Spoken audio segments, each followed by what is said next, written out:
নমস্কাৰ ফ্ৰেণ্ডছ যোৱাকালি এখন অফিচিয়েল নোটিছ প্ৰকাশ পাইছিলে সেই নোটিছখনৰ কথাখিনি মই আপোনালোকক এই ভিডিঅ'টোৰ মাধ্যমেৰে জনাব বিচাৰিছোঁ সকলোৱে ভিডিঅ'টো প্ৰথমৰ পৰা শেষলৈ চাব আৰু যিসকলে চেনেলটো ছাবস্ক্ৰাইব কৰা নাই এতিয়াও চেনেলটো ছাবস্ক্ৰাইব কৰি ল'ব যাতে এনেকুৱা নটিফিকেশ্যনসমূহ আপোনালোকে পাব পাৰে আৰু ভিডিঅ'টো চাব পাৰে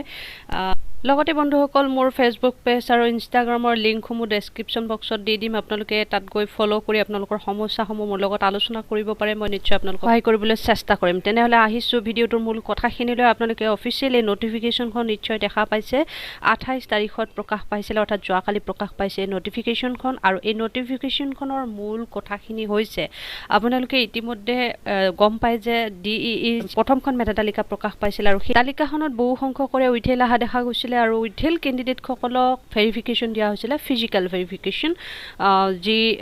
21 তাৰিখৰ পৰা 30 তাৰিখৰ ভিতৰত ভেৰিফিকেশ্যনৰ ডেট আপোনালোকক দিয়া হৈছিল আৰু সেই ভেৰিফিকেশ্যন প্ৰচেছটো ইতিমধ্যে শেষ হোৱা পথত আৰু সেই সন্দৰ্ভত এই নটিছখন প্ৰকাশ পাইছে আৰু এই নটিছখনত জনোৱা অনুসৰি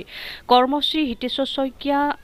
কলেজত 6 মাইলত এই যি ভেৰিফিকেশ্যন প্ৰচেছটো চলিছিল 30 তাৰিখে শেষ হ'ব তাৰপিছত আপোনালোকক এই ভেৰিফিকেশ্যনটোত যিসকল কেণ্ডিডেট ইতিমধ্যে ব্যক্তিগত অসুবিধা বা ইমাৰ্জেঞ্চি কাৰণত যদি কোনোবাই ভেৰিফিকেশ্যনত উপস্থিত থাকিব পৰা নাছিল তেওঁলোকৰ বাবে এই ভেৰিফিকেশ্যন নটিছখন প্ৰকাশ পাইছে আৰু এই নটিছখনত উল্লেখ কৰিছে যে যিসকল কেণ্ডিডেটে সেই নিৰ্দিষ্ট দিনকেইটাত উপস্থিত থাকিব পৰা নাছিল তেওঁলোকৰ বাবে এটা এক্সট্ৰা ভেৰিফিকেশ্যনৰ ডেট তেওঁলোকে নিৰ্ধাৰণ কৰিছে 30 তাৰিখৰ দিনটোত আৰু এই 30 তাৰিখৰ দিনটোত এই ভেৰিফিকেশ্যনটো হ'ব director of elementary education Assam Kahilipara Guwahati 19 অৰ্থাৎ 10 বজাৰ পৰা 5 বজাৰ ভিতৰত আপোনালোকে সেই দিনটোত 30 তাৰিখৰ দিনটোত ডিৰেক্টৰ অফ এলিমেণ্টাৰী এডুকেশ্যন অফিচত উপস্থিত থাকিব লাগিব যিসকলে ইতিমধ্যে হৈ যোৱা ভেৰিফিকেশ্যনত উপস্থিত থাকিব পৰা নাছিল এই নটিছখন প্ৰকাশ কৰিছে সেই সকলৰ বাবে আৰু তেওঁলোকে নিশ্চয় এই ইনফৰমেশ্যনটো পালে আৰু আপোনালোকে সেই নিৰ্দিষ্ট দিনটোত ডিৰেক্টৰ অফ কাহিলীপাৰাত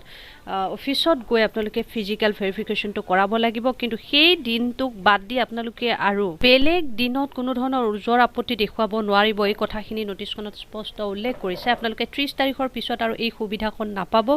যিসকলে অনুপস্থিত আছিলে আপোনালোকে 30 তাৰিখৰ বাবে এই এটা সুযোগ দিয়া হৈছে সেই দিনটোতে আপোনালোকৰ কিবা সমস্যা যদি আছে আপোনালোকে তাত উল্লেখ কৰক তাৰপিছত আৰু এনেধৰণৰ সুযোগ নাপাব বন্ধুসকল ভিডিঅ'টোৰ মূল কথাখিনি এইখিনিয়ে